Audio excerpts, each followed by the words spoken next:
You're listening to The Drew Yari Show.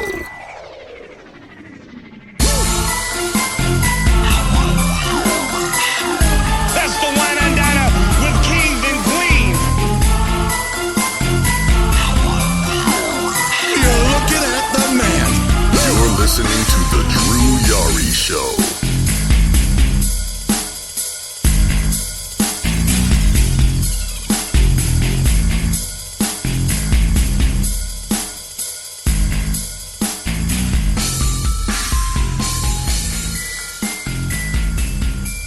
Hey, what's going on, guys?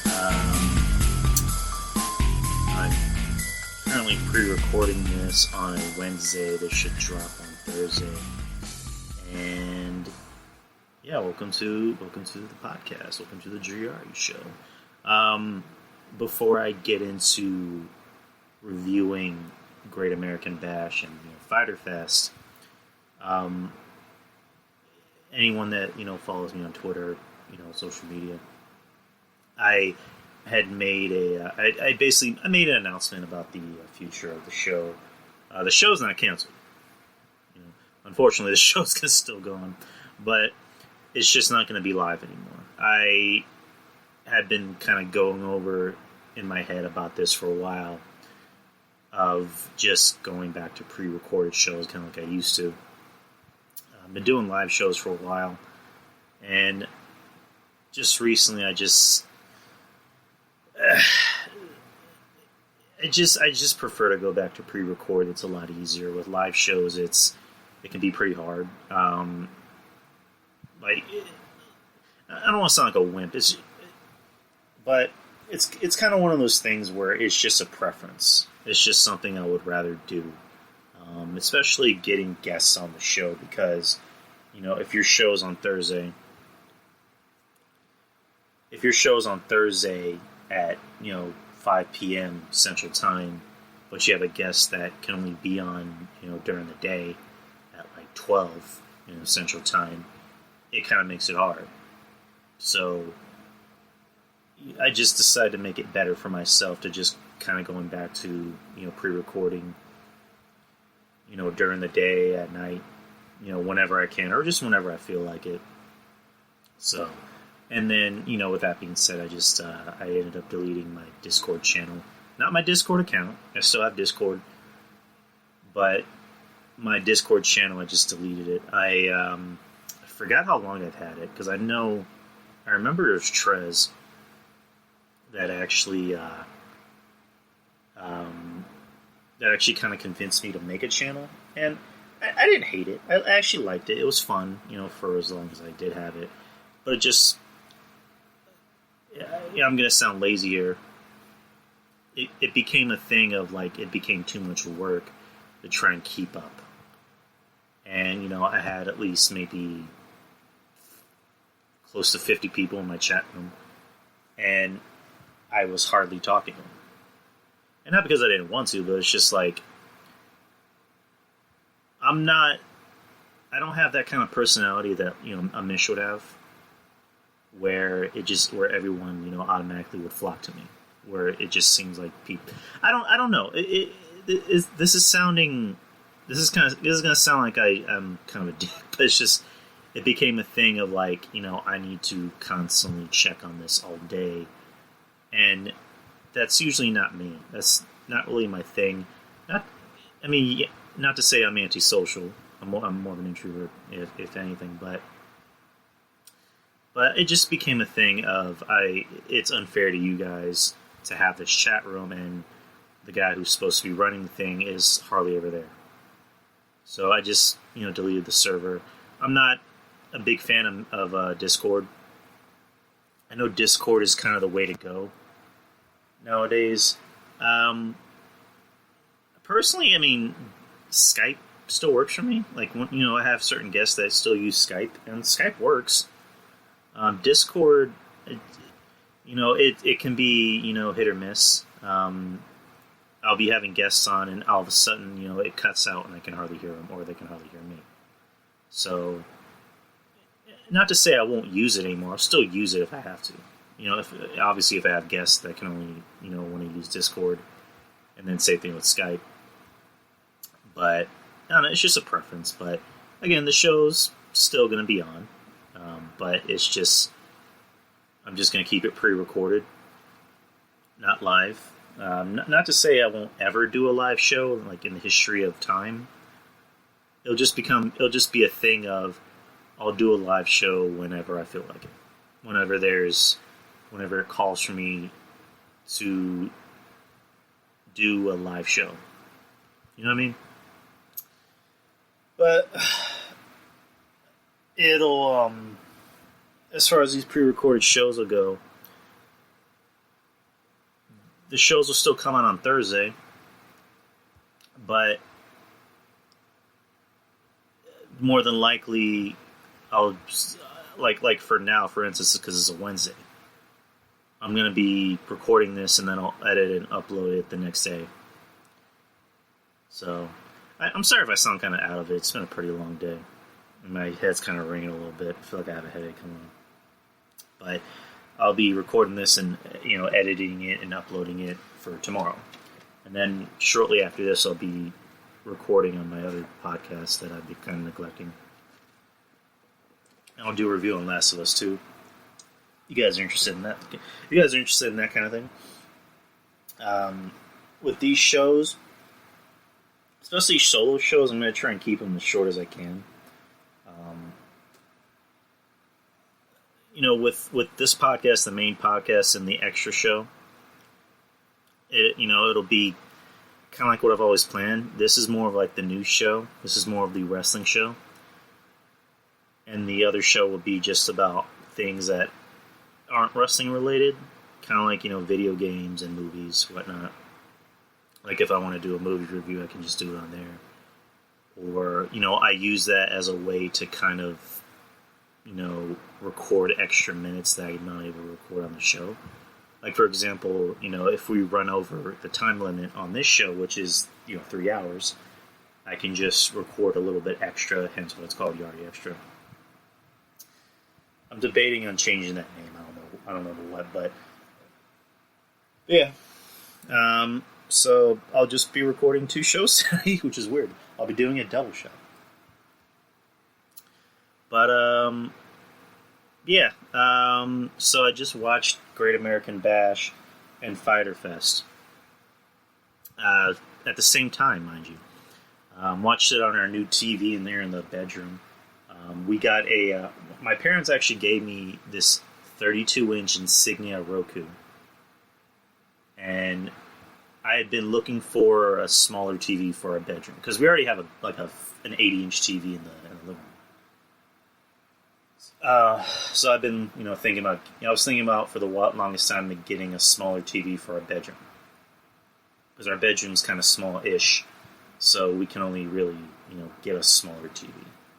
Not too small, but smaller. And we had a TV, but it was like a really old TV. It was non-HD.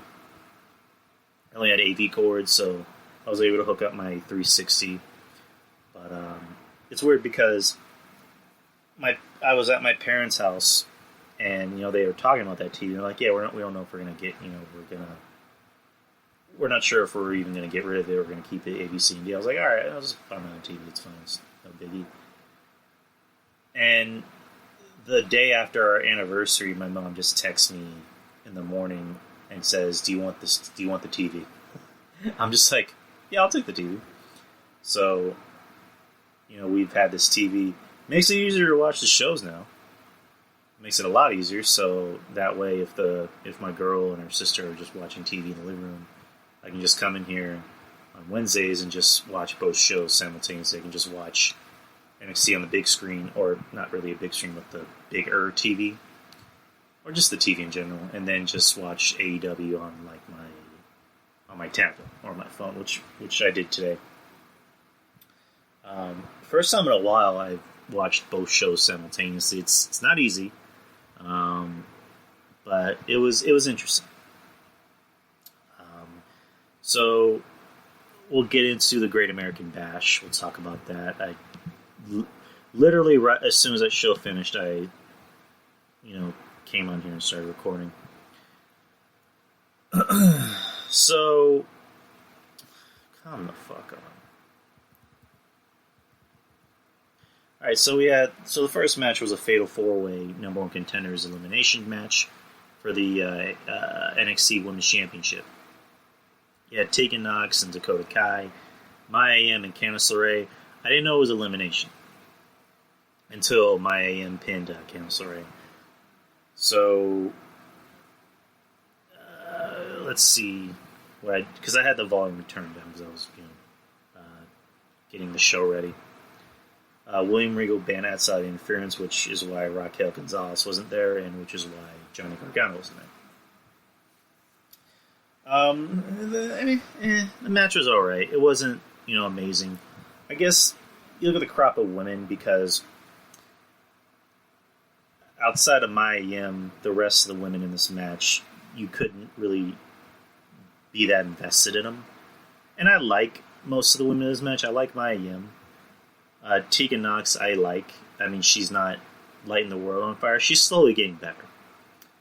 Dakota Kai, same thing. I like her, but she still has a lot to learn.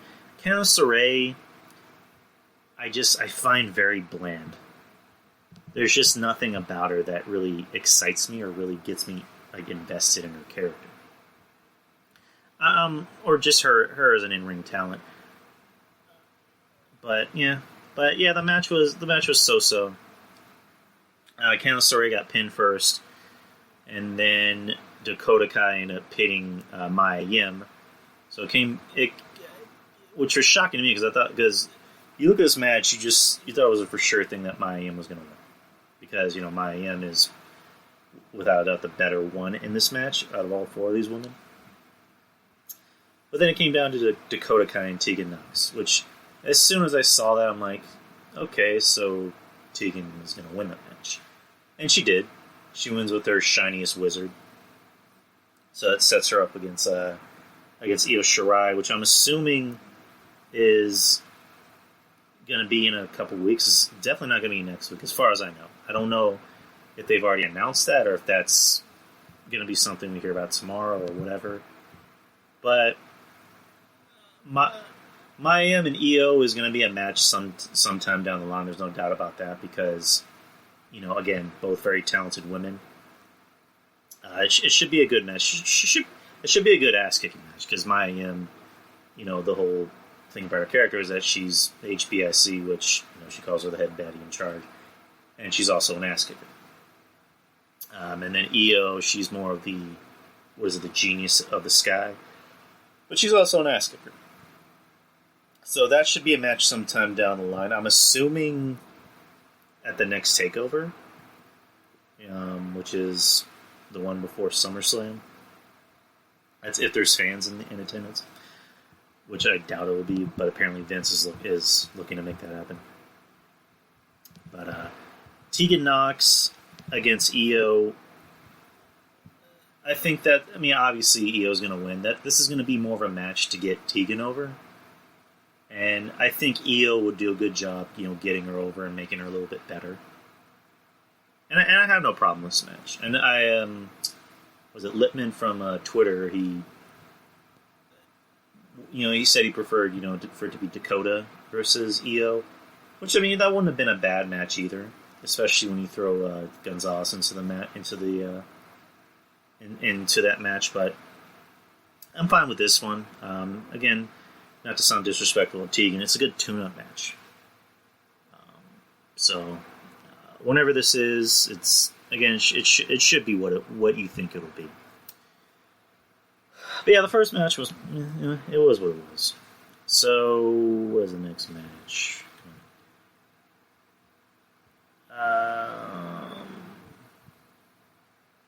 And he had Damian Priest call out Cameron Grimes. Next match, he had Timothy Thatcher versus Oney Lorcan. Pretty solid match between these two. I kind of made the joke of this seems like an MMA purist kind of wet dream, because Timothy Thatcher's whole thing is he's the ass kicker, he's the stretcher, he's the guy that goes out there and works stiff. And then Oney Lorcan, kind of the same thing. He's kind of he's a very bland wrestler. He has no substance, but he can go out there and perform. He's a good talent. Thatcher ends up winning with a submission, and then he tries to break Lorcan's arm before the referee throws him off. I like Thatcher. He just needs a personality. That's really it. These vignettes, I think, are kind of comical in the worst way, in a bad way. Like, I hear his voice, and it just he obviously is very tough. He can beat the fuck out of you and me. There's no doubt about that. But I hear him talk, and it's just he sounds very monotone. Like he's like, you know, this move is called an armbar. So what happens is I put my arm around your arm, and then I stretch it out, and then if you don't tap out, I'll break your arm. Everybody get the hell out of my ring and finish this mess while you're at it. That's probably a bad impression of Timothy Thatcher, but he's a little bit of a personality. He's already good in the ring, and he can already, you know, he has the tangibles to be a star. As far as him being maybe like a world champion, I don't know. But definitely North American champion, so I don't know. We'll see about that. But yeah, I mean, this match was solid. It wasn't too bad. It was what it was. And then they hype up. They had a Karrion Kross vignette, which was interesting. Then he had the 2-on-1 handicap match with Robert Stone and Aaliyah versus Rhea Ripley. Again, the match was what it was. The crowd was really hot for Ripley. I mean, Ripley is still over as fuck. The stipulation for this match was if Ripley lost, she had to join the Robert Stone brand. Which, for a second, I thought that's how it was going to be. I honestly thought, are they going to make Rhea do this since they don't really have anything for her to do? But, you know, in the end, she ends up making Aaliyah and Robert tap out at the same time with their move. Rhea's a big girl. She's a big, burly-looking bitch. But she kind of looks like Abby. She reminds me of Abby from Last of Us 2. Again, we'll talk about that a little later on. But minus the penis. Anyways, but again, the match was what it was. You didn't really expect too much from it. Aaliyah, I think, is I gotta give her a little bit of credit. She's actually very good in the ring. Get her away from Robert Stone, though. I think she needs someone better than Robert Stone.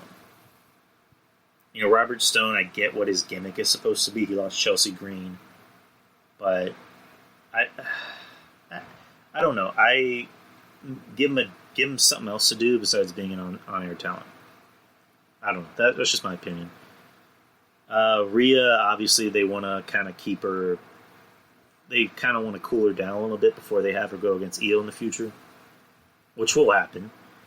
I'm gonna guess it's gonna be at the takeover that's before Survivor Series, or maybe at Mania next year.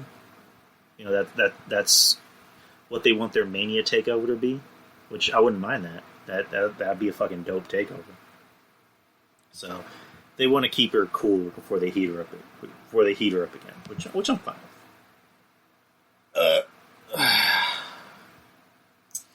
Then you have the strap match versus Roderick Strong and Dexter Lumis. Pretty interesting match. Yeah, I'm kind of confused as to what they're doing with Dexter Lumis, because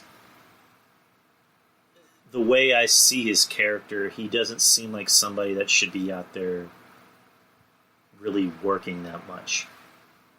He seems more like somebody that should just be an ass kicker.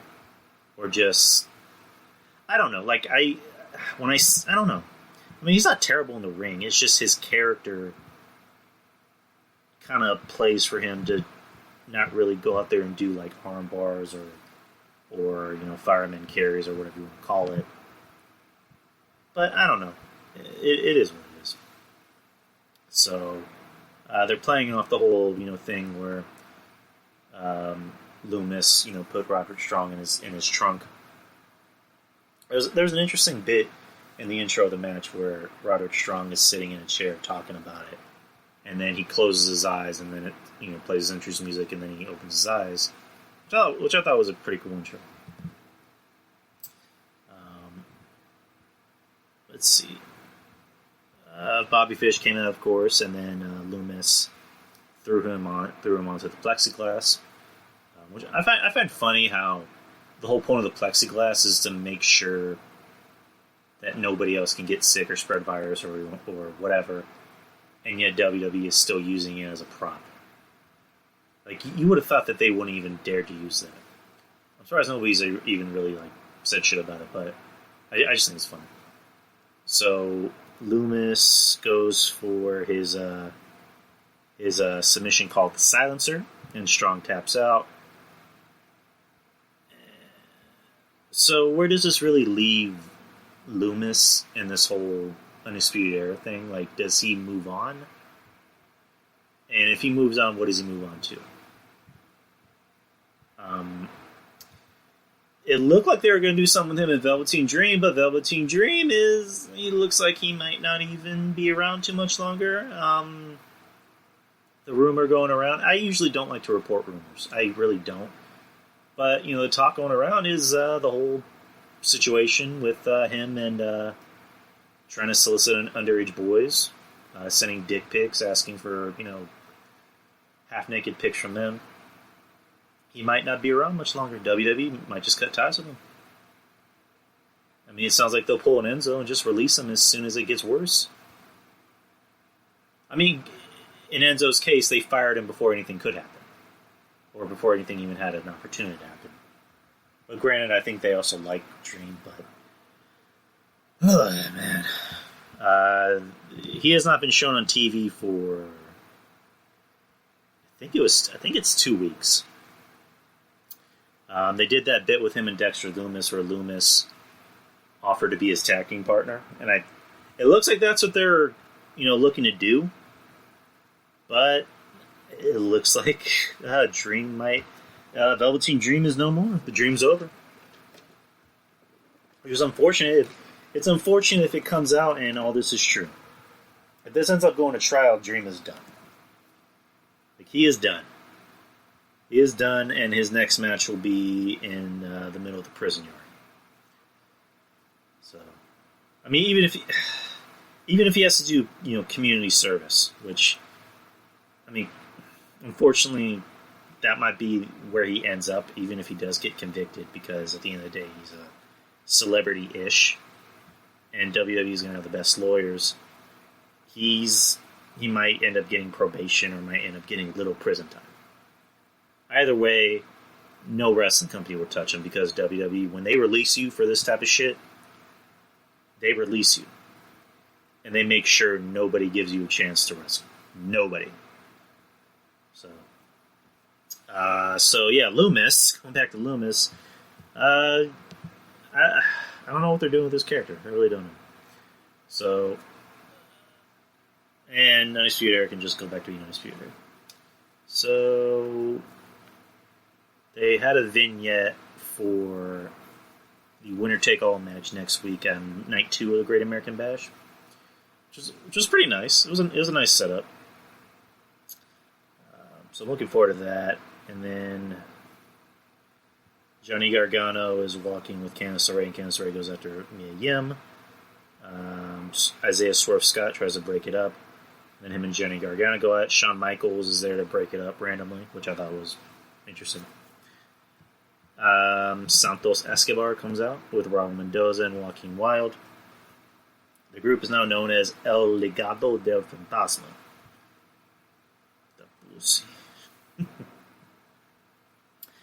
He gets on the mic and cuts a pretty good promo. He cuts a hell of a promo. It's weird because it's just like you look at Andrade. Andrade has the look of a star. The one thing that holds him back is the ability to be able to grasp the English language, which is why he has Zelina. And then you got Angel Garza, who can cut a better promo because his English sounds a little bit better than Andrade. But it looks like Andrade. I don't know. I think if Andrade was able to have that ability to cut the promo that Angel does, I think he'd be in a much higher position But apparently Vince likes Angel more than Andrade. That's what I heard. He thinks he's a young Eddie Guerrero, which I see it. And then you got Escobar, who looks like a star. He looks like a tough guy. I mean, he's not ugly. He actually looks like a good-looking dude. He has a scruffy look to him, and he can speak perfect English.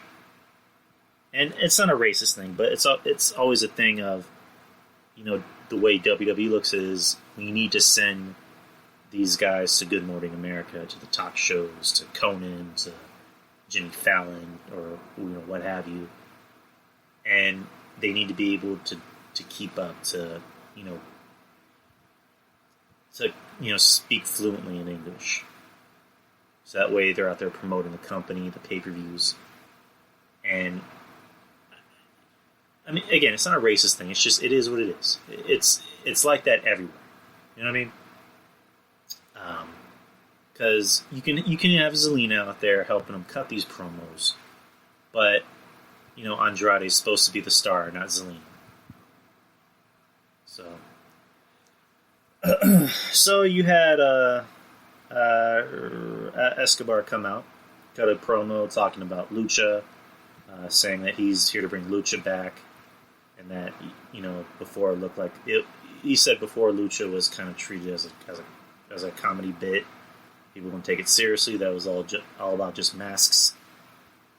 And then Drake Maverick comes out to try to fight all three of them off. Then you have Breeze Dangle come out and in defense of Drake Maverick and tell them, now you have nowhere to hide. So is that? I guess that's going to be a match for next week. Yeah, it is. It's going to be next week. Night 2 American Bash. It's going to be Breeze Dangle and Drake Maverick versus what the fuck was it called? El Hijo del Fantasma. El Legado del Fantasma. So that should be an interesting match. Then you have Cameron Grimes come out and talk about Damian Priest. I don't know if that'll be a match announced for next week. He also goes on to say that he announced himself as the number one contender to the winner of next week's winner-take-all match, which I find interesting, since he's a heel. And then you have Keith Lee the face and Adam Cole the heel, which, I mean, it doesn't necessarily mean that he'll be in it. Maybe William Regal will make a stipulation for him and Priest that, the winner of this match will face the winner of the winner-take-all match. So it very well could be Priest ends up winning the match, if the match actually does happen, which I think it will. And he ends up facing Adam Cole, so that way you have face versus heel. Because, I mean, you can do face versus face, but I doubt they would do heel versus heel. Because heel versus heel is a very confusing concept. I don't think there's ever really been too many good heel versus heel matchups. You know what I mean? So, this makes it interesting. This makes me think that if they don't end up making that match between Priest and Grimes, and Grimes is suddenly now, anointed, he's anointed himself, but he ends up being officially anointed the number one contender, it makes you think, can Keith actually win? So, we'll see next week. Next week, I'm very interested.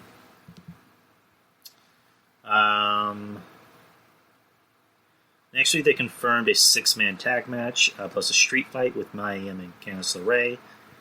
The 6-man was the one we just talked about. That and the winner-takes-all match, which, again, interesting night. Interesting night next week. I'm interested.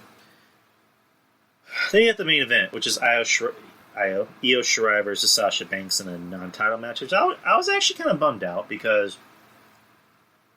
I didn't actually think Sasha was going to win, even if it was a title match. But it would have made the match a little bit more interesting, because I don't know, I was under this suspicion of, or under the influence of, Io should be a fighting champion. Io's ready to take on all comers. This is Io's show, And then Sasha's, whole thing is that, well, this used to be my show. I made this show. You wouldn't be here if it wasn't for me. And it looked like what they were going with Bayley and Sasha was that, they wanted all the gold. They wanted all the women's championships. Bayley was the women's champion of SmackDown, or she still is. They're both the tag champions. Sasha's going after Asuka for the Raw Women's title. So it definitely really would have added to the match. Because Sasha can be like, I'm going to beat Io tonight, and then at Extreme Rules Horror Show, which I think is kind of odd. I'm going to take some more gold, so that way we got all the gold. I don't know. It's just me. In a way, it kind of made the match a little meaningless. It definitely would have added a little bit more to the match. You know what I mean? But surprising, because I don't think these two ever wrestled as far as I'm concerned. But these two match up very well, and it's weird because I haven't seen a good Sasha match in a while. And Io was able to go out there and make her look good, make Sasha look like Sasha from NXT again, and I liked it. These two have very similar builds. I think Io's a bit more thicker, not fat, thick. There's nothing wrong being thick. And Mercedes, that's her name, is a little bit thinner. And I don't want anyone to turn this into me being insensitive towards people's body weight. So shut the fuck up. I like them all. I like them all sizes: thin, thick, big, tall, whatever you want to fucking call them. I like them all. So, anyways, I'm getting in so much trouble. But the match was interesting. I popped for when Bayley and Sasha made their entrance, and Bayley had a corgi. I popped for the corgi. I popped for the corgi a lot more than I popped for AEW's main event, which we'll talk about that after this. So they end up going out there and having their match. It looked like Sasha might have hurt her leg. I don't know if she really did get hurt. I don't know if anyone can confirm that, but she looked like she was, selling getting hurt for a bit.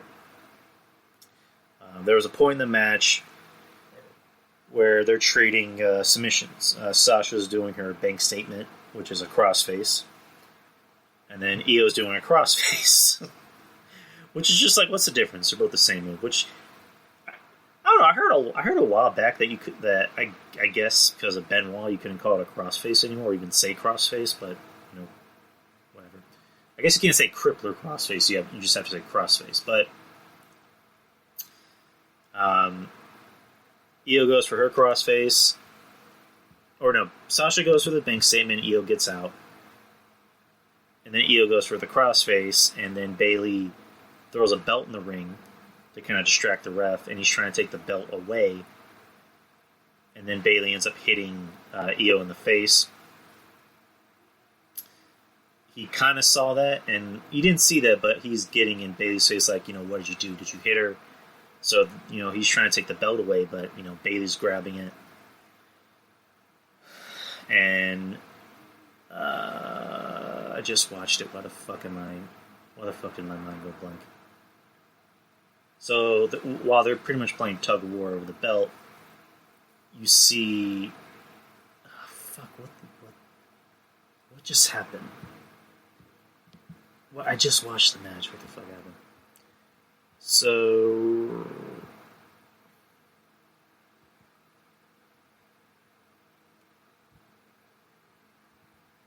All right.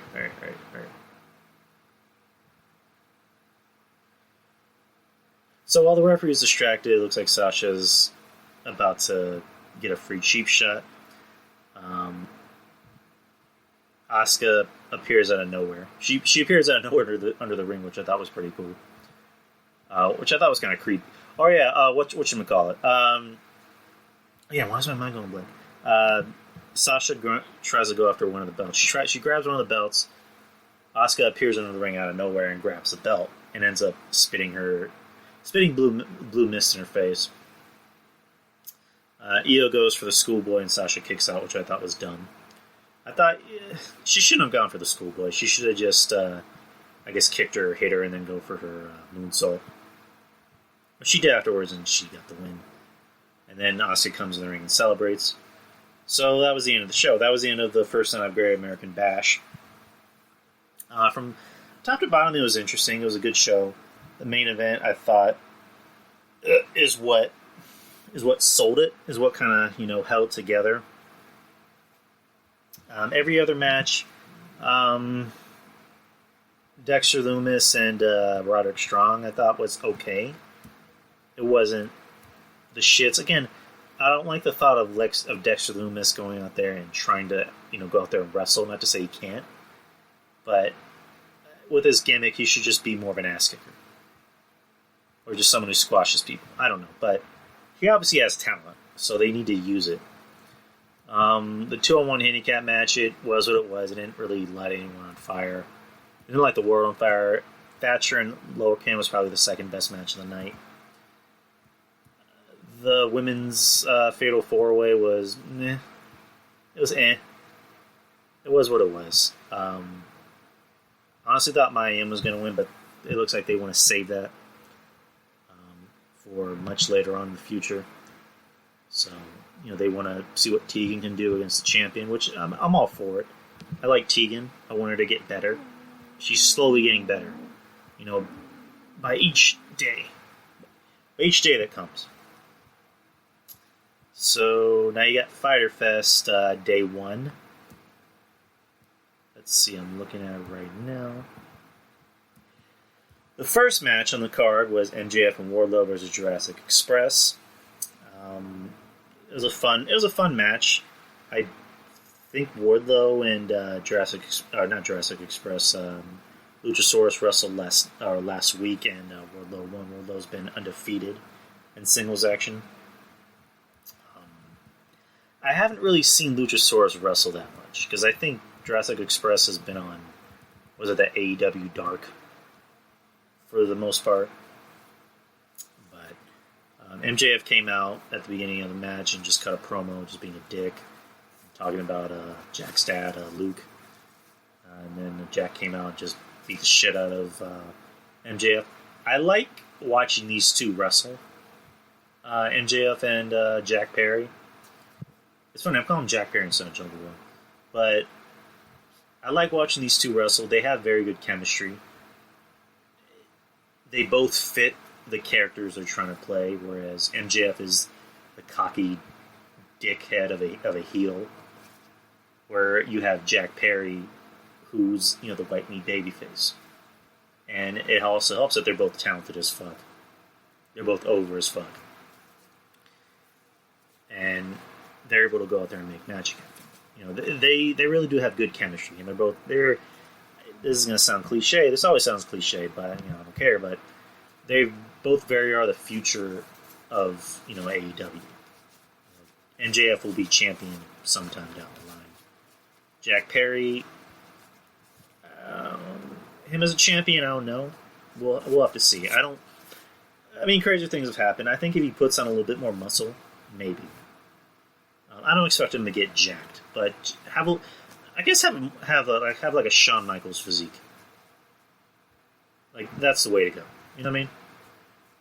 But during the match, MJF goes for his diamond ring, whatever you want to call it, and tries to hit Luchasaurus. Luchasaurus ducks, and he's about to hit Wardlow, and then he yells, why can't you do anything right?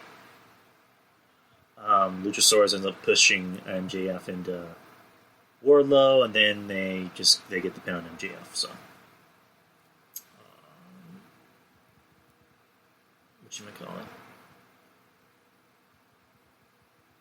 So yeah, there's that. So they're teasing MJF and Luchasaurus, the friction between them, because it looks like they want to do something with Wardlow, which I'm fine with, because I don't know how long he's been wrestling. He's not bad in the ring. He's actually very good, for a guy his size. He's pretty decent in the ring, so it looks like they want to do something with him. I'm fine with the idea of them bringing in more bigger guys. more guys that are, that actually look like ass kickers, that look like, dare I say, wrestlers. So you pin them again. Eventually, you're going to have that fallout. You're going to have that big, Alex Riley turning on Miz moment, where he just beats the air living shit out of MJF. Which that's going to get over. They want Wardlow to get over because MJF is such a cocky dick, such a cocky, arrogant dick. Eventually, there's going to be that moment where MJF snaps and ends up, blaming Wardlow for something. If I had to guess, MJF's going to be Moxie's next opponent. It's going to look like MJF's going to win, and Wardlow's going to somehow cost MJF the match. The next night on Dynamite, MJF, blames Wardlow for him losing the match, slaps him in the face out of anger, and then realizes, what the fuck did I just do? Like, I have a feeling that's going to happen. It kind of writes itself. I pretty much wrote an episode of I was going to call it Impact, Dynamite for TNT, so I will be expecting my check in a minute. Alright. Next match you had here, Hikaru Shida, the AEW Women's Champion, versus Penelope Ford for the Women's Championship. In the beginning of the match, Kip Sabian got himself booted from ringside before, or what is it called? Aubrey Edwards threw Kip Sabian out of the match before the match even started, so that we can make it fair. Not a bad match. This is probably one of the better women's matches I've seen on AEW in a while. They're slowly getting there. The obvious choice is they need better women. They need to bring in better, women's wrestlers. Should they just bring in more Japanese women wrestlers? Sure, whatever. As long as they're good. It doesn't matter if it's Japanese, black, white, Mexican, whatever. Just bring in some good talent. Bring in some good shit. That's really all you need. As long as you have good talent, you'll be fine. Penelope Ford, not terrible in the ring. She's obviously not terrible to look at, but she's not too bad in the ring. A lot of her stuff does look legit. She's certainly not like a Nikki Bella. Penelope Ford is pretty tall. She looks like she's like maybe 5'9", 5'10", and she can actually work. She's not too bad in the ring. Shida is, again, the better one in the ring, so she made the match work. Sabian came in the match while the referee was distracted and tried to hit Shida with a kendo stick. And then Shida ended up knocking the kendo stick out of Sabian's hands and hit him with it. And then her and Ford go at it, and then eventually she ends up with a knee to the face for the pin and the win. So there's that. You had Cody versus Jake Hagar for the, NXT TNT Championship. I don't know who likes Jake Hagar. He's just not very good. He's kind of sucks. Not kind of, he does. He wasn't that good in WWE. He's really not that good now. They're trying to sell him as an MMA fighter, which he is in real life, which apparently he's actually very good, and he hasn't lost. And that's what they're trying to sell him as on, well, technically it is TNT, but AEW. The match was not very good. I don't think these two matched up very well. Hagar is he's kind of a tall, lanky, lumbering, big goof. Cody matches up well with. I think Cody just doesn't match up well with someone like Hagar. I'm just going to put it that way. The match wasn't very good. Hagar tried going for submission, and Cody countered it to pin to retain the title. Was it Hager's wife Catalina slapped Cody? Goldust ran down and evened the score by hitting Hager, which I thought that was random, but whatever. Cody's supposed to be the white meat babyface, but he has, Dustin coming out and, helping him, which that's something a babyface would do. So after the match, Hager punched a referee, knocked him out cold, and then other referees came in and just checked on the ref and told Hager to leave. So I don't know where that's going to go. I'm surprised that wasn't the main event. This was the main event. The main event was Private Party versus... Oh, actually, no. Bleacher Report just hasn't updated anything. This is the co-main event. Yeah, Private Party versus Santana and Ortiz. Private Party had Matt Hardy. Private Party, Matt Hardy, get it? Never mind. As on their side. I like Private Party. The only thing, I guess, I wouldn't say it bothers me. I don't like that they wear vests in the ring. I don't know. It kind of throws me out.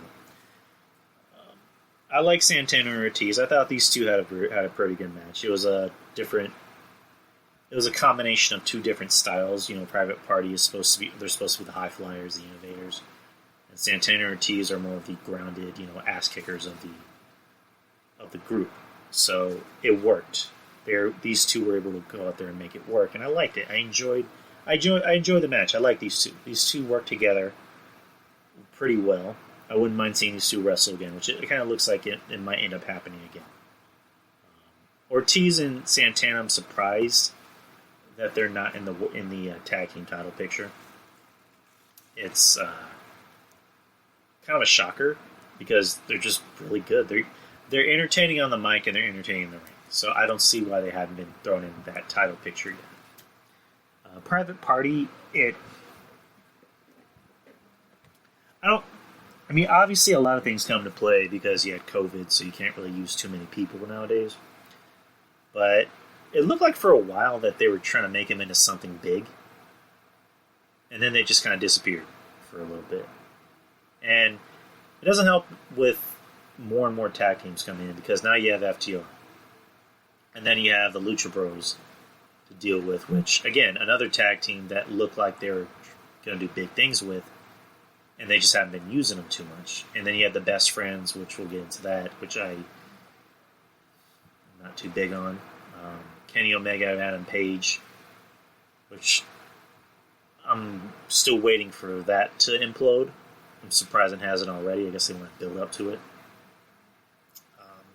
Yeah, Private Party, I think they should use them a lot more. Because they had that big win against the Young Bucks, and then it just seems like they haven't done anything since then. That's just how I see it. The main event ended up being the tag team title match, which was Kenny Omega and Adam Page versus the Best Friends. I was very surprised that Rhodes and Hager weren't the main event. Just two teams that didn't really match up well, because I would have much rather seen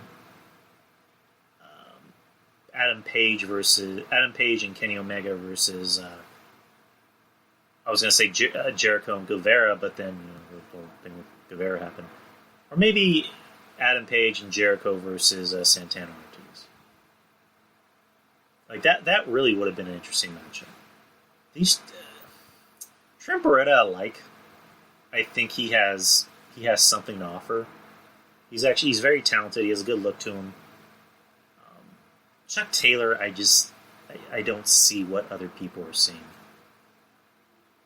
Like, I know I'm fat. I know I have a belly. Him going out there with that little pooch of his, it just doesn't look right. It doesn't go well together. And kind of the goofy faces that he makes. I'm sounding a lot like Cornette. I know. I'm sorry about that, but I don't care for Chuck Taylor. Like, I guess these two are good friends in real life. Maybe they are. Maybe they aren't. It's just I don't like the gimmick. I don't like the tag team. I just don't care for it. I'm sorry. The match just didn't do it for me. In the end, Adam Page goes for his lariat, which I think is pretty dope. It's good to see Page back. He turned his Twitter on, and because he turned it off in the midst of the speaking out happening, a lot of people assuming that he might be one of the guys that, you'll find out that there's dirt on him. But, I mean, I made the suggestion of he probably turned his Twitter off because he just got tired of everything. He just didn't want to deal with any of the shitting. So, he turned it back on, then he put on his Twitter, forgot my password, which I thought was kind of funny. But that was the first week of AEW Fyter Fest. NXT, and I find myself saying this a lot lately, and I know I sound like the NXT dick sucker, but NXT just has the better show. They have the better wrestling. They have the better matches. I think they have the better stars. I'll be surprised if AEW wins this week. And I said before, I don't think the ratings really matter anymore. Which they really don't. But you see the ratings, like I'll be watching NXT and AEW, and then I see the ratings, I'm like, how did AEW win? But last week NXT won. I would be shocked if AEW won, even by just a small margin. NXT, I think, had the better show. Next week, it looks like they'll have the better show. AEW show, what they announced.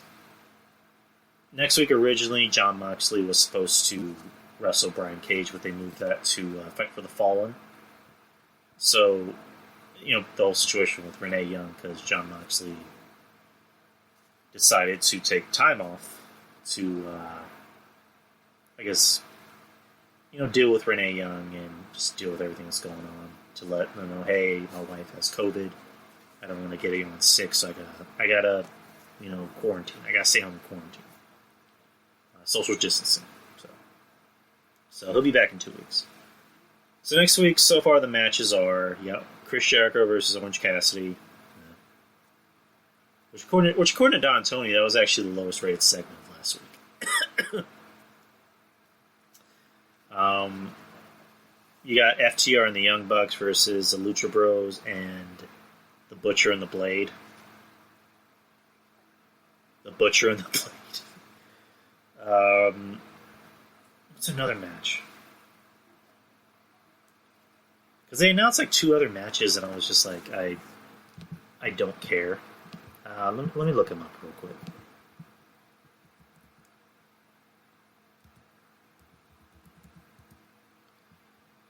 Fyter Fest Night 2.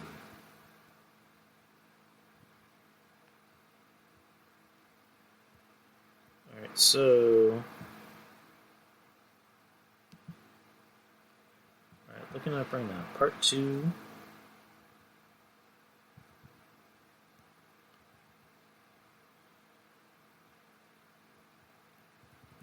Okay.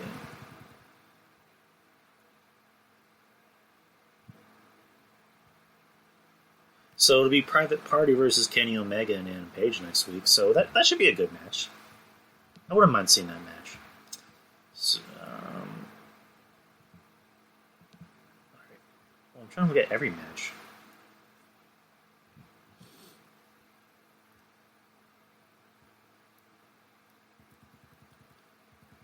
All right. So, come on, show me the matches.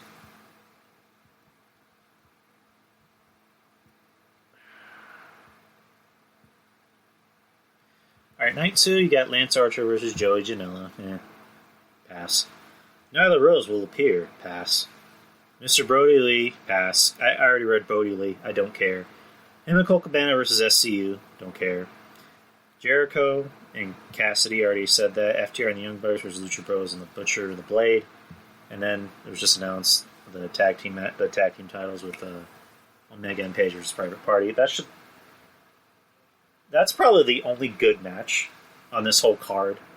Everything else, who's clamoring to see Lance Archer versus Joey Janela? Who's clamoring to see... Who's getting wet at the thought of Brody Lee and Cole Cabana versus SCU?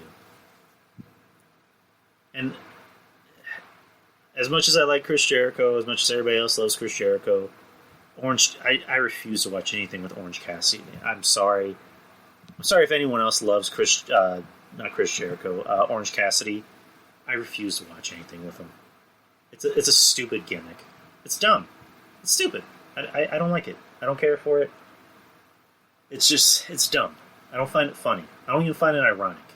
So that's just how I am. If it involves Jericho just beating the ever-living shit out of them again, I'll be fine with it. Other than that, I don't care for the match. So you can already tell what my choice is between both shows. NXT had the better show. AEW, the main event was not very good. Cody and Hager wasn't very good. I don't think Hager is very good. I don't think they matched up very well. I thought the women's match was pretty good, which is shocking to say about an AEW event. The beginning match was pretty fun to watch, but I just thought NXT had the better show, and I think NXT will win the ratings war this week. I think they'll win it again next week because NXT looks like they have a much more stacked card. You know, they have the main event.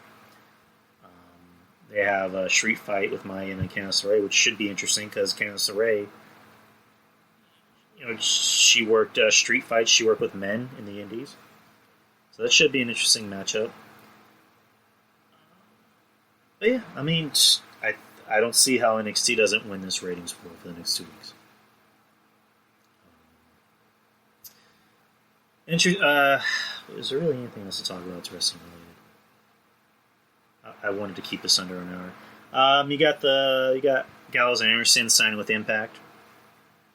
They'll be debuting at Slammiversary, which I think is interesting that they picked Impact. It looks like Impact is getting better. I've heard good things about it so far. EC3 is going back to Impact, which, you know, good for him. It looks like that works. That looks like that works out better for him. And then you got Gallows and Anderson, which, I mean, they're not going to light the world on fire anywhere they go, but they're choosing to go there instead of AEW because I'm pretty sure I don't know. I find it interesting that they chose Impact over AEW. So I don't have access, but I might pretty soon. Which I'll talk about that after this next bit of news. You got Tessa Blanchard released from, or her contract was terminated by Impact, and now it's looking like WWE will pick her up, which is the obvious choice because regardless of how you want to look at Tessa, which it's kind of odd that WWE just does not give a fuck about her past. You would think that WWE, especially how other companies are acting, in the midst of speaking out, that it was coming out that Tessa was a bully to other women, and that she apparently said racist things to other wrestlers. It just seems like WWE just doesn't care. They will sign her. They will sign her and make her a big star. Which, again, at the end of the day, I think she'll go to WWE. That's where the money is. She'll be a much bigger star over there. If she goes to AEW, she'll probably more than likely be the best woman on the roster. And for someone like Tessa, she obviously has an ego, which there's nothing wrong with having an ego. You just got to back it up. She obviously has an ego, and she would in her the way she thinks. I don't know her personally, but I'm putting myself in her mindset. She knows she's the best, so she wants to face the best. She wants to go out there and wrestle Charlotte. She wants to wrestle Sasha or Bayley or Rhea Ripley, Asuka, Shayna Baszler, and eventually Becky Lynch, which she probably won't be back that soon. She wants to wrestle the best. Obviously, put her in NXT. I think at the moment NXT is a little, I wouldn't say light on women, but because it just seems like there's really just two women in NXT that are really dominating. I mean, not to say that the rest of their women's roster sucks, but as far as like stars, it's just Rhea and Io. But again, I wouldn't be surprised if they decide to put her on the main roster. That wouldn't shock me. Either way, it works out. So, and as far as I mentioned Access TV. Anyone that has YouTube TV, I believe this was yesterday. After August the 23rd, after August 23rd is when they're going to start raising prices. In the past, if you had YouTube TV, it was $49.99. $49.99 for about 70, 80 channels. 70 plus channels. I've had YouTube TV since September. And I just got that email saying, because they added 8 more channels. They just made a deal with Viacom to get, Nickelodeon, MTV, VH1, the Paramount channel, and then a couple more channels. I think Comedy Central, if I'm not mistaken. So, with more channels means they're going to hike up the price, which I figured. And after August 23rd, I will have to pay $64.99, which I'm not okay with that. So, I'm going to wait until I get paid. My next paycheck, which is in a couple weeks. I'm going to cancel my YouTube TV subscription and go back to Sling, because I had Sling before. I actually still have an account, it's just not active. All I got to do is just open it back up, and I just have the channels I had before. So, and what I was paying before was somewhere around $45-ish, which is not too bad. And Sling has Access TV. I'll basically just have the same channels that I already have with YouTube, but it has Access TV. So, there you go. That is pretty much the show. After this, I'm going to record my review for Last of Us 2 on my other podcast, which I'll actually upload that first. Or I might even just upload both shows at the same time. Fuck it. Who cares? But, again, like I mentioned before, just primarily sticking to pre-recorded shows. I will upload this tomorrow. I might even upload the Last of Us 2 review tomorrow. 2 podcasts at the same time, double the ratings. But, as always, shout-outs to everybody. Shout-outs to Wrestling Soup. Shout-outs to, Anthony Missionary Thomas, John Draper, Mish. I already said Mish. Joe Numbers. Shout-outs to Don Tony Kevin Castle. Shout-out to Trez. Make sure to head to the Soup and DTKC's Patreon. It's only $5.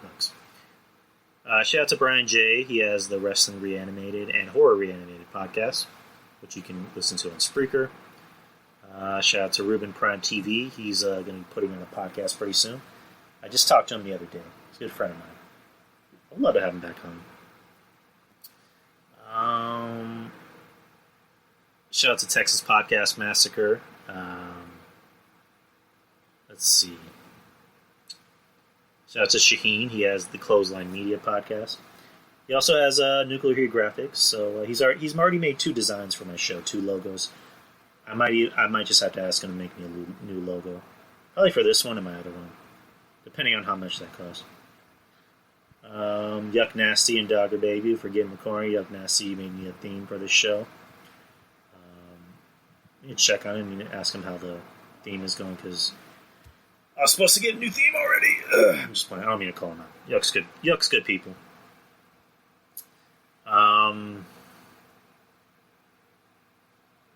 Pretty much shout out to everybody. Shout out to everybody on this podcast. If I forget your name, I'm very sorry. But shout out to everybody, and I will see you guys next week. I'm still on Spreaker. That's where you can really find me. You can find me pretty much else where podcasts are put out.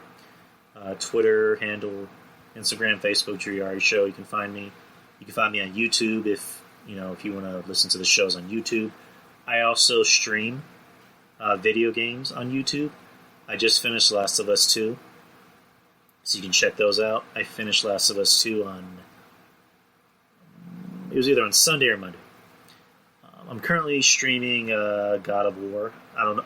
I might play a little later tonight or tomorrow. But that's the show. Take care, guys. And appreciate you guys for listening. Peace out.